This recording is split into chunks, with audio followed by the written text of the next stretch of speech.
এত দূরে আমাদের গণেশ দেবতার নৃত্য হইলে সমাপ্ত। এরপর শুরু করতে চলেছে রক্তে রাঙা যোদ্ধা।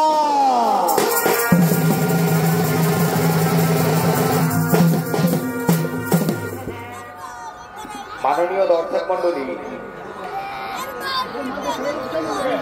পৌরাণিক এবং ঐতিহাসিক এবং সামাজিক রূপরেখাকে অবলম্বন করে এবারে যে পালা মঞ্চস্থ হতে চলেছে সেই পালা হলো আজ থেকে প্রায় 500 বছরের ধর্মীয় বিতর্কিত মামলা।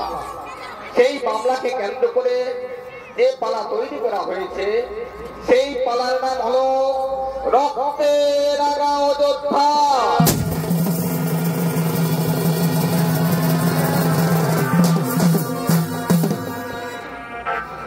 মাননীয় দর্শক মন্ডলী, ত্রেতা যুগে ভগবান শ্রীরামচন্দ্র জন্মগ্রহণ করেছিলেন অযোধ্যা রাজা দশরথের জ্যেষ্ঠ পুত্র রামচন্দ্র।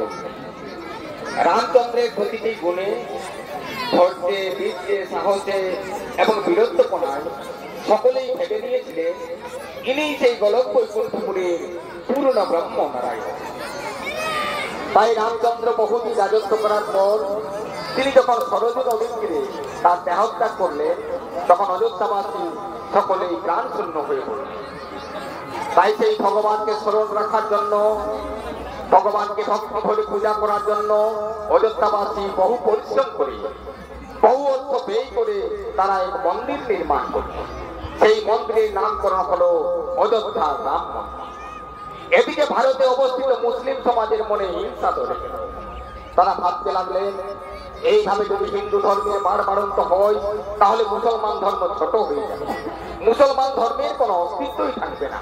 তাই যেভাবেই হোক এই ধর্মকে ছোট করতে হবে, ধ্বংস করতে হবে অযোধ্যা রাম মন্দির। এরপর 1526 সালে পানিপথের যুদ্ধে ইব্রাহিম লোদিকে পরাস্ত করে বাংলার মসনদ দখল করলেন নবাব বাবর শাহ।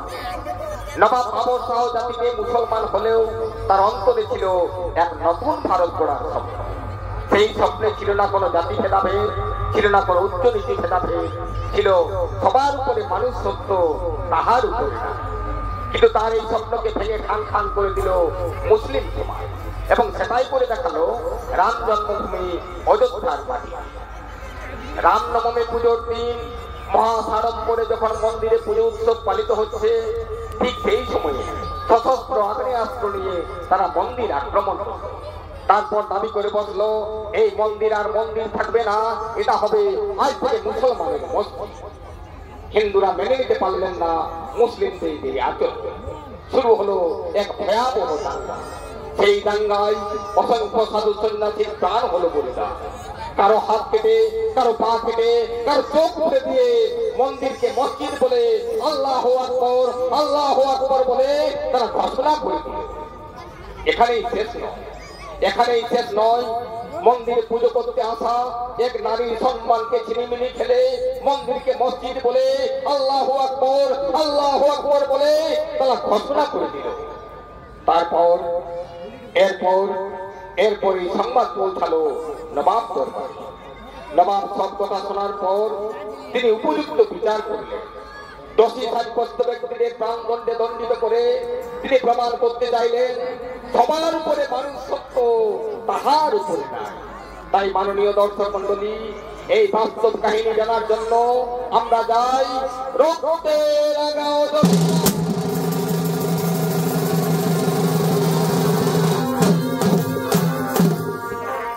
1526 সালে পানিপথের যুদ্ধে ইব্রাহিম লোদিকে পরাস্ত করে বাংলার মসনদ দখল করতে আসছেন নবাব বাবর শাহ ও তার ফৌজি বাহিনী। নবাব বাবর শাহের ফৌজি বাহিনী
আদেশ করে ওরে নবাব শাহজাহান আদেশ করে তারা অমান্য করে তারা অমান্য করে এরাই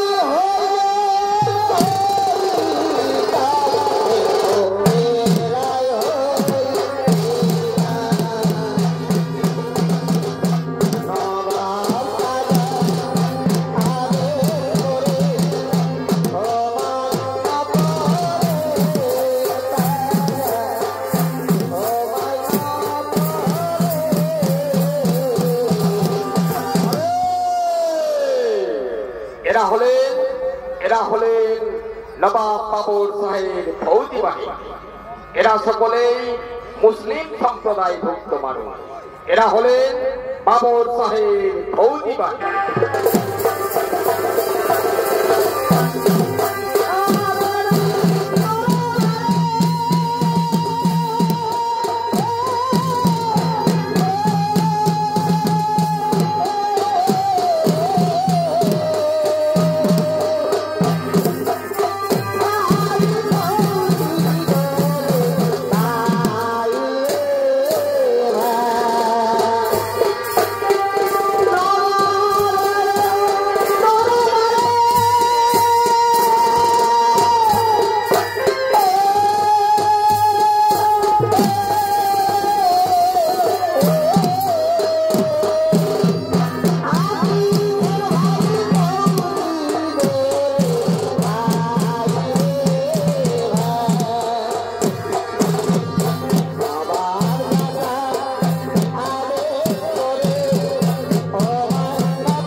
এরপর মসনদ দখল করতে আছেন সম্রাট বাবর শাহ।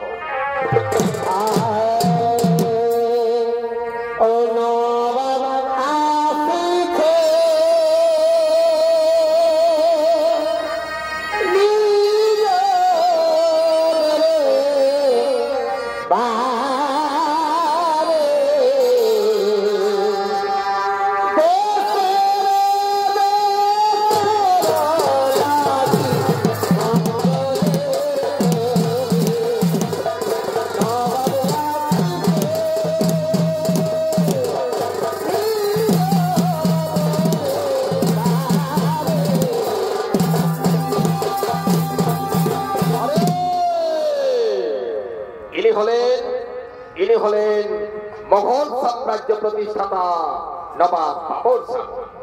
এই বাবর শাহের অভিনয়ে আপনাদের আলোকিত মহান মঞ্চে ছৌ নৃত্য অভিনয় করে দেখাবেন ওস্তাদ বিনাধর কুমারের প্রিয় শিষ্য ওস্তাদ বিজয় কৃষ্ণ নায়ক।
নবাব বাবর সাহেব तमाम देशवासी तमाम भारतवासी নবাব বাবর শাহ এই মসনদে বসার পূর্বে ওয়াদা করছে নিজের এবং আত্মীয়ের সুবিধার্থে কোন অন্যায়ের সঙ্গে আপোষ করবে না। প্রয়োজনে নিজের জন্য দেশের জন্য এই বাবর শাহ দেবে তার জান কুরবান। তাই আজ থেকে বাবর শাহ এক নয়া কানুন আরম্ভ করবে। সেই কানুনে হলো কয়েকটি গ্রাম মিলে হবে একটি পরগনা। সেই পরগনার দায়িত্বে থাকবে আমার বিশ্বাস ভাজন 2 জন করে তহসিলদার। তারাই করবে সেই পরগনার দেখাশোনা, তারাই করবে সেখানকার মানুষের ভালো মন্দের বিচার। বাকমের খাঁ নূর আজম সহ যাও, তোমাদের আমি সেই অযোধ্যা পরগনার দায়িত্ব ভার দিলাম। যাও যাও বাকমের, যাও নূর আজম সহ আজ থেকে সেখানকার মানুষের ভালো মন্দের বিচার করবে তোমরা।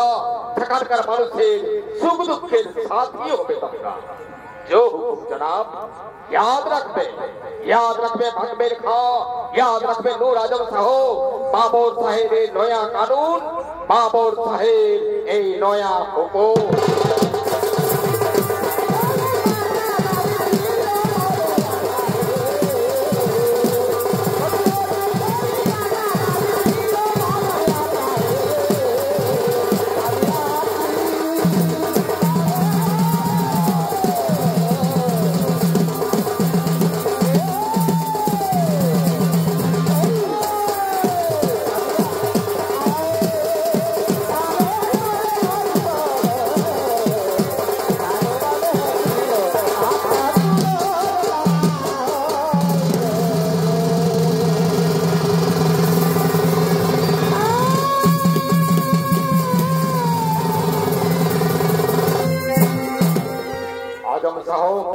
আজম শাহ একা জামাত একেবারে পছন্দ নয়। আজম শাহ ধীরে বাকি ধীরে, এই তহসিলদার থেকে আমরা হব মসনদের অধিকারী। কিভাবে কিভাবে আজম শাহ? শোনো শোনো বাকমের, অযোধ্যা রাম মন্দিরে পুজো হবে। সেই পুজোয় হিন্দু মুসলমানের দাঙ্গা বাঁধাবা। মন্দিরকে করব মসজিদ, আর সেই দাঙ্গায় হিন্দুরা অতিষ্ঠ হয়ে বিচার চাইতে যাবে নবাব দরবারে। অতএব সেখানেও হবে আর এক দাঙ্গা। সেই অবসরে নবাবকে হত্যা করে আমরা হব মসনদের অধিকারী। এবার চলো আমরা যাত্রা করবো ওই বুদ্ধিমান অযোধ্যার বলরাম ঠাকুরের বাড়ি।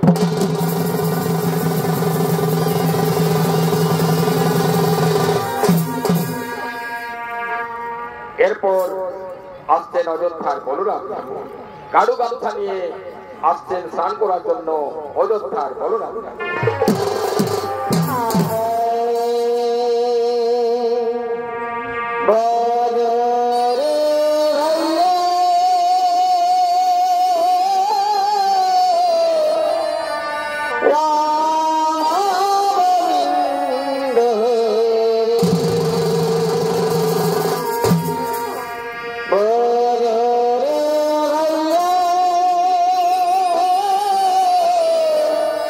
রাম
করে রাজবাড়ি পুজোয় চলে যাব। তাই এক্ষুনি আমি স্নান টান সেরে ওই রাজবাড়ি পুজোয় চলে যাব।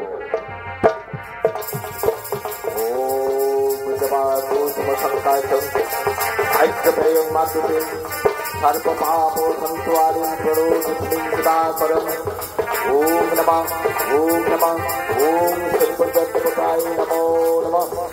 हे জ্বলন্ত দেবতা কোন, তুমি প্রতিটা বাড়ি ধন দৌলতকে আলোয় আলোকিত করে তুলেছো, কিন্তু এই অধম ব্রাহ্মণের বাড়িতে কবে তুমি ধন দৌলত তুলে দেবে ঠাকুর? বলরাম ঠাকুর, বলরাম ঠাকুর, আমরা তোমার মনের বাসনা পূর্ণ করে দেবো বলরাম ঠাকুর। কে? বাকবীর নূর আজম সাহু? হ্যাঁ, আমরা এসেছি বলরাম ঠাকুর, আমরা তোমার মনের বাসনা পূর্ণ করে দেবো যদি তুমি আমাদের কথা মতো একটা কাজ করো। কি কাজ? কি কাজ আমাকে করতে হবে? শোনো শোনো বলরাম ঠাকুর, রামনবমীর পুজোর দিন অযোধ্যার মন্দিরে পুজো, সেই মন্দির আক্রমণ করবো আমরা। সেই মন্দিরে অতিথি হিসাবে আসবে ওই উদয়পুরের রাজা উদয়নারায়ণ, তাকে হত্যা করে তোমাকে করব ওই উদয়পুরের রাজা। তুমি শুধু মন্দিরের সদর দরজা বন্ধ করে দেবে, যেন একজন কেউ বেরিয়ে যেতে না পারে। তারপর ওই মন্দিরে দাঙ্গা বাঁধাবো আমরা, উদয়নারায়ণকে হত্যা করে তোমাকে করব ওই উদয়পুরের রাজা। হ্যাঁ হ্যাঁ, আমি হব উদয়পুরের রাজা, আমি হব উদয়পুরের রাজা। হ্যাঁ, আমি তোমাদের কোথায় একেবারে এসো এসো বলরাম ঠাকুর, তাহলে আমাদের হাতে হাত মেলাও বলরাম ঠাকুর। এবারে চলো আমরা যাত্রা করবো ওই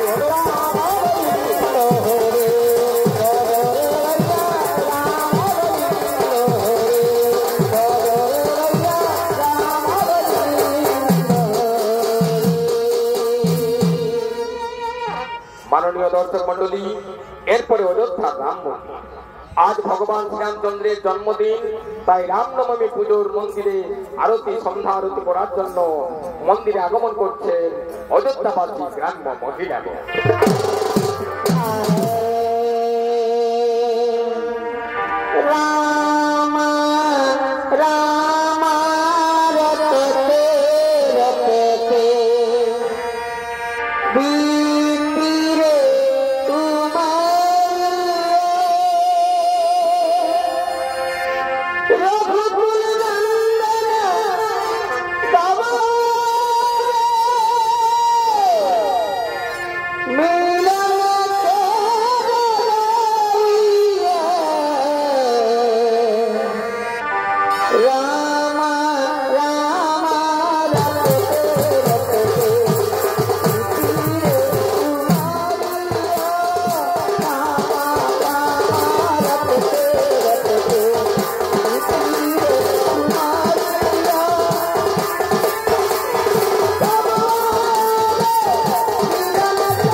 রামচন্দ্র, আমাদের প্রণাম গ্রহণ করুন ভগবান, আমাদের প্রণাম।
এরপর মন্দিরে আগমন করছেন দূর দূরান্ত থেকে রাম ভক্ত সাধু সন্ন্যাসীগণ, সঙ্গে অযোধ্যার গ্রামবাসীগণ।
এরপর এই মন্দিরে পুজো আরতি এবং পুজো উৎসব উপলক্ষে মন্দিরে নিমন্ত্রিত করেছেন উদয়পুরের রাজা উদয়নারায়ণকে। তাই মন্দিরে আগমন করছেন উদয়পুরের রাজা উদয়নারায়ণ।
আসন গ্রহণ করুন, আসন গ্রহণ করুন রাজামশাই, আপনি আপনার আসন গ্রহণ করুন।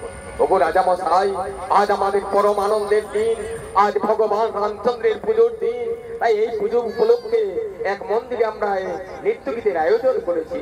তাই এই মন্দিরে আমরা আজকে নৃত্যগীতের আয়োজন শুরু করছি।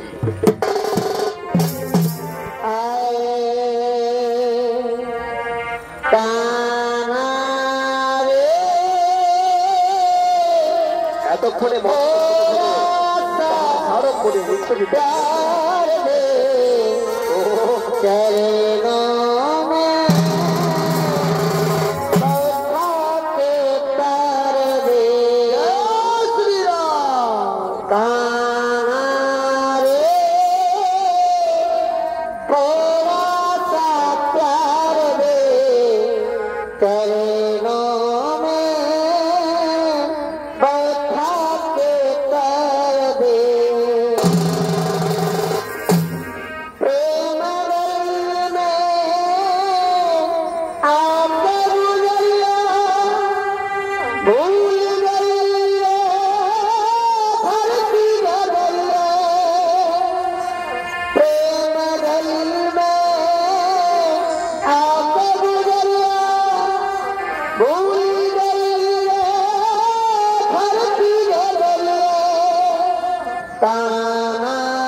এটা এটা হলো কুলির আওয়াজ। পূজা বন্ধ করো, পূজা বন্ধ করো, আমরা এখন আযান দিয়ে নামাজ পড়ব। না না দরবেশ, এটা মসজিদ নয়, এটা মন্দির। এই মন্দিরকে আমরা মসজিদ বানিয়ে দেব। আল্লাহু আকবার। সাবধান সাবধান দরবেশ, এই মন্দির হিন্দুরা প্রাণ দিয়ে রক্ষা করবে, এই মন্দির আমরা প্রাণ দিয়ে রক্ষা করব। এই এই ফৌজি বাহিনী, যাও যাও ফৌজি বাহিনী, ওই মন্দিরের পুতুলগুলোকে আছাড় মেরে ভেঙে ফেলো, আর তাদেরকে বাধা দেবে, তাদের তোমরা জাহান্নামে পাঠিয়ে দাও।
দাদা দাদা ওগুলো তোমরা থেকে দিও না, ওগুলো আমাদের দেবতা। ওই দেবতার বুকে আমরা প্রাণ প্রতিষ্ঠা করি। দেবতা মাটির পুতুল, হিন্দুর দেবতা। এই দেবতা আজ মুসলমানের পৈতানের তলায়। দাদা দাদা এই কাজ তোমরা করো না, এগুলো আমাদের দেবতা। এই কাফের দল, ওরে কাফের দল আমাদের কাছে যে বাধা দেবে তাদের আমরা পিঠের চামড়া তুলে দেবো। যাও ফৌজ বাহিনী, ওই বেঈমানদের পিঠের চামড়া তুলে দাও।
इस्लाम धर्म कबूल कर बोल ला इलाहा इल्लल्लाह मुहम्मद রাসূলুল্লাহ না না রে বিধর্মী মুসলমানের দল ওই শব্দ আমরা কখনো উচ্চারণ করব না। এই দেহে যতক্ষণ আছে প্রাণ ততক্ষণ আমরা বলবো এই কাফের ওরে ফৌজ বাহিনী, এই বেঈমানরা তো ফৌজ বুঝবে না। এই বেঈমানদের হাত কাটো, পা কাটো, চোখ খুলে দে, এই মন্দিরে খুনের দরিয়া বইয়ে দাও।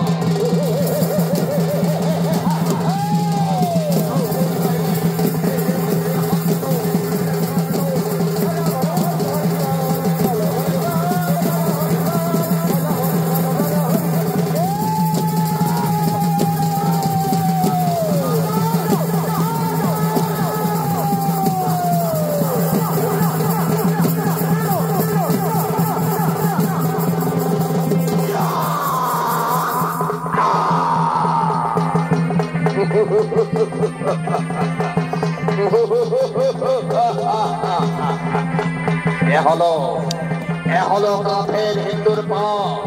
এই কাফের হিন্দুদের আমরা হাত দেখিয়েছি।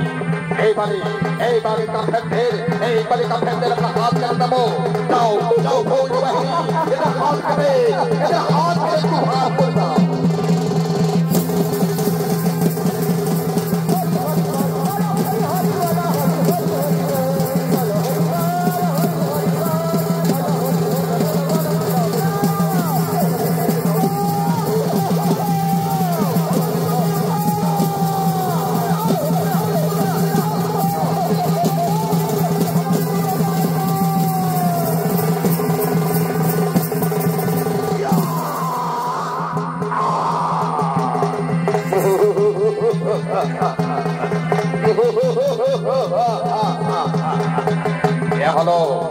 এ হলো কাফের হিন্দুর হাত। এই কাফের হিন্দুদের আমরা হাত কেটে দিয়েছি। এইবারে কাফের হিন্দুদের আমরা চোখ দুটো উপড়ে দেবো। এই ফৌজ বাহিনী তৈরি হোক ফৌজ বাহিনী, ওই কাফের হিন্দুদের চোখ দুটো উপড়ে দাও।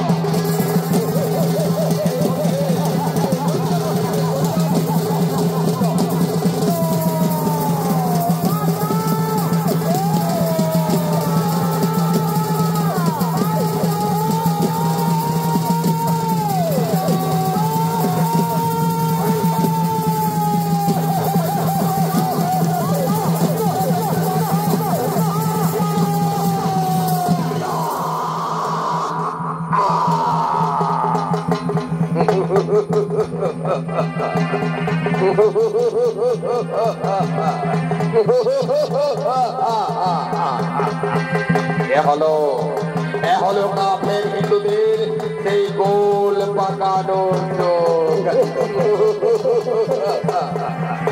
এই কাফের হিন্দুদের আমরা চোখ দুটো উপরে দিয়েছি।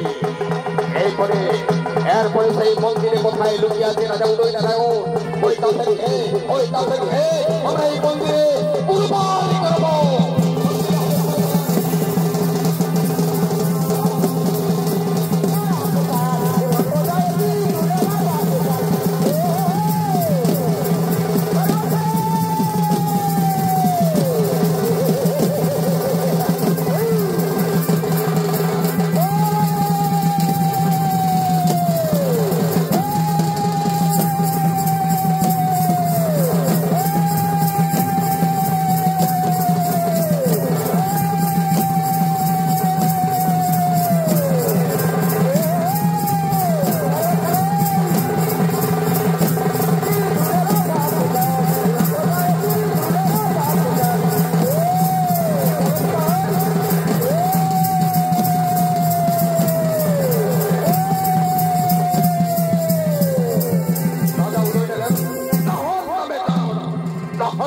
রাজা উদয় নারায়ণ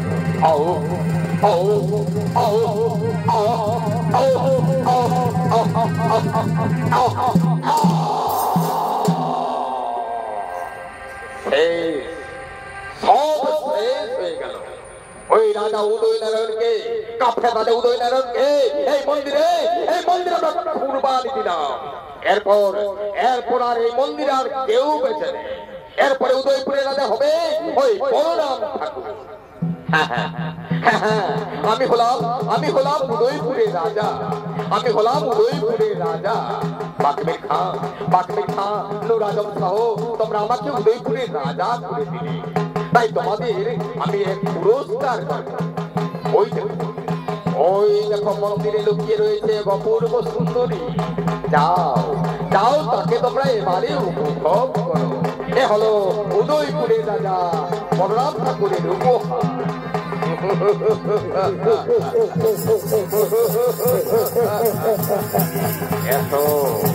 এত সুন্দরী আমাদের কাছে এসো, আমাদের মুখে তুমি খরা দাও। দাদা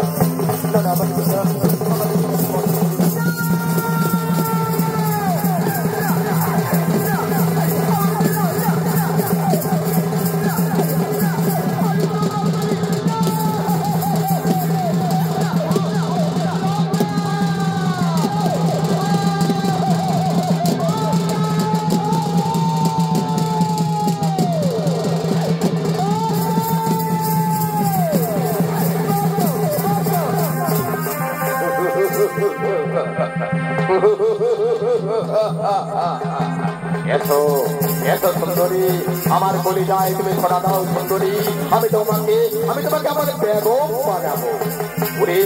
ওরে বিধর্মী মুসলমান, তোর বাড়িতেও তো মা বোন রয়েছে, যা বিধর্মী মুসলমান তাকে তুই উপভোগ করবি, অনেক মজা পাবি। ওরে বসবি এইবার তোকে কেউ বাঁচতে পারবে না। বসবি এইবার তোর নরম ঘটবে, আমি আমার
এই মাগির দেমাগ ভেঙে দিলাম।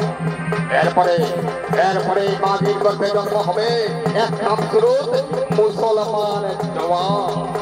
এরপরে মন্দির হলো মসজিদ, আল্লাহ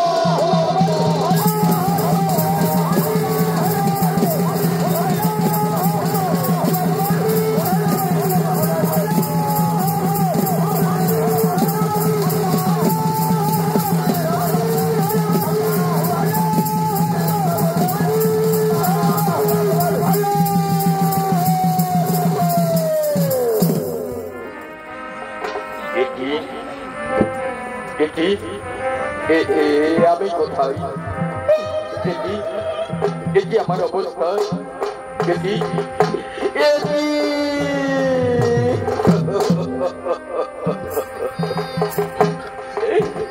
দাদা এই অপবিত্র মুখ আমি আর কাউকে দেখাবো না ওই পবিত্র গঙ্গার জলে ওই পবিত্র গঙ্গার জলে আমি দেব আমার প্রাণ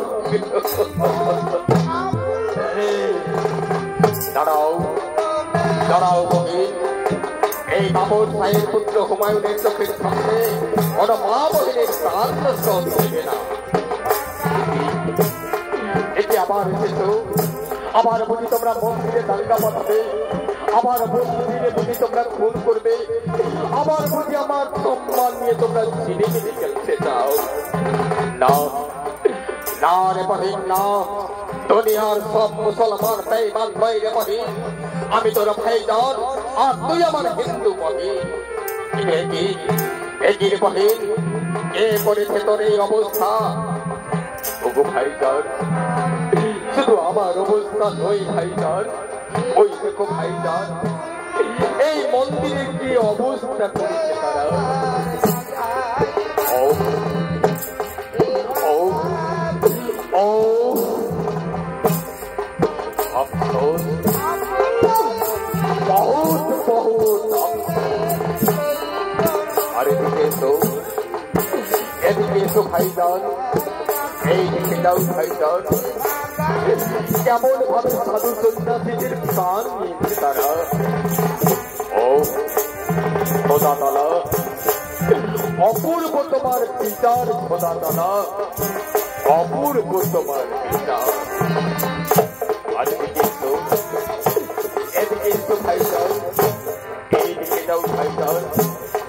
কেমন ভাবে মানুষের হাত কেটেছে পা কেটেছে চোখ উপড়ে দিয়েছে আফসোস বহুত বহুত আফসোস আর এই দেখো ভাইজান রাজা উদয় নারায়ণকে রাজা উদয় নারায়ণের প্রাণ নিয়ে নিয়েছে তারা ও আর সহ্য হয় না আর সহ্য হয় না রে বহিন আয় আয় আমার হিন্দু বহিন তুই আমার সামনে আয় ওরে আমার হিন্দু বহিন আজ আমি তোর সামনে দাঁড়িয়ে এই বাবর সাহেব পুত্র হুমায়ুন শাহ তোর সামনে ওয়াদা করছি রে বহিন এই মন্ত্রীর অবস্থা করেছে ওই বেঈমান যাদবকে আমি দুনিয়া থেকে সরিয়ে দেবো ওই বেঈমান যাদবকে আমি সরিয়ে দেবো ওই সরিয়ে দেবো আই আই রে আমার হিন্দু বহিন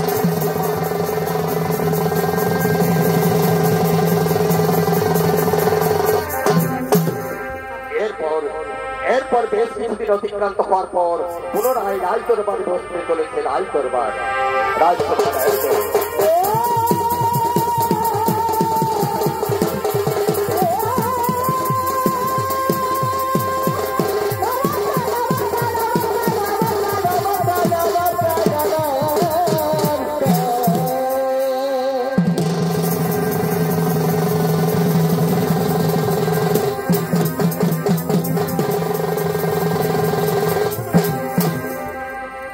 তামাম ফৌজি বাহিনী এবং তামাম তহসিলদারের কাছ থেকে নবাব বাবর সাহেব জানতে চাই আগামী দিনে যে কাজের কৈফিয়ত তোমাদের কাছে চাইছিলাম আমি যে হুকুম দিয়েছিলাম সেই হুকুম মোতাবেক তোমরা ঠিক কাজ করেছো কিনা হুজুর হুজুর মুসলমান ধর্মের মানুষ কখনো ভুল কাজ করতে পারে না হুজুর বহুত আচ্ছা ইসলাম ধর্ম মহান ধর্ম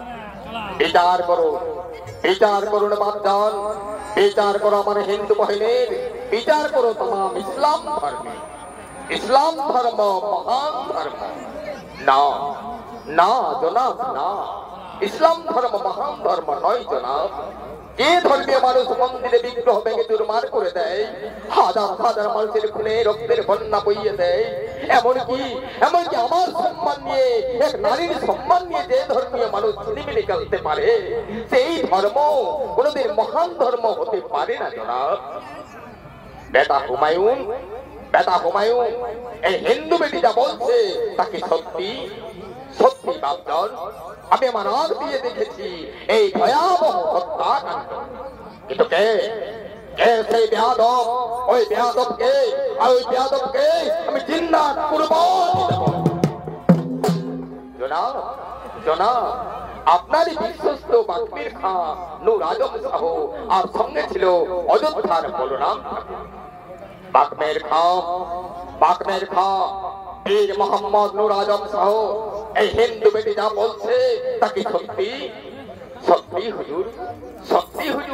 কিন্তু এত ইসলাম ধর্মের মুনাফা জনাব না, মুনাফা নয় বেয়াদব, মুনাফা নয়, ধর্মের বহুত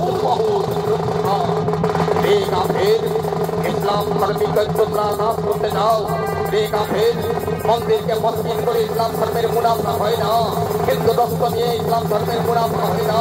রে কাফের তোর মতো কাফেরের পার বেহেশতে নয়।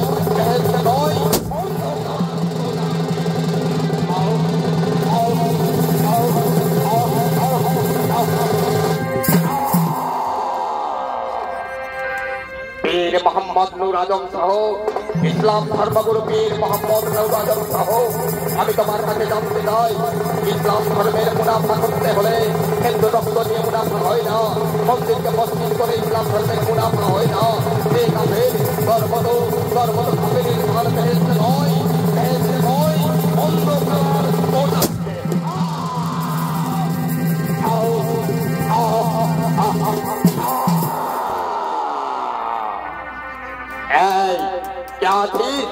ওই কাফের বলরাম ঠাকুরকে আমার দরবারে হাজির কর।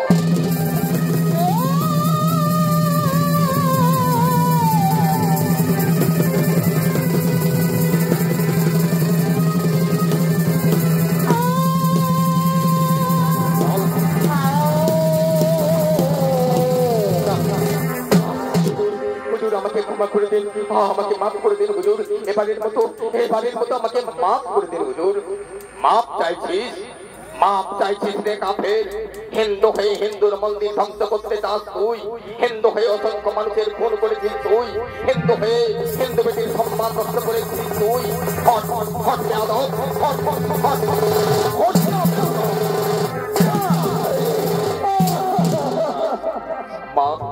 মাগো তুমি আমাকে ক্ষমা করো, তুমি আমাকে প্রাণ ভিক্ষা দাও, তুমি আমাকে প্রাণ ভিক্ষা দাও। এই নে বেটি আমার হাতিয়ার, এই হাতিয়ারকে আদায় কর তোর সম্মান হানির বদলা। হ্যাঁ আমি নেব বদলা, আমি নেব মন্দিরকে মসজিদ করার বদলা, মানুষ খুন করার বদলা, আমি নেব আমার সম্মান হানির বদলা।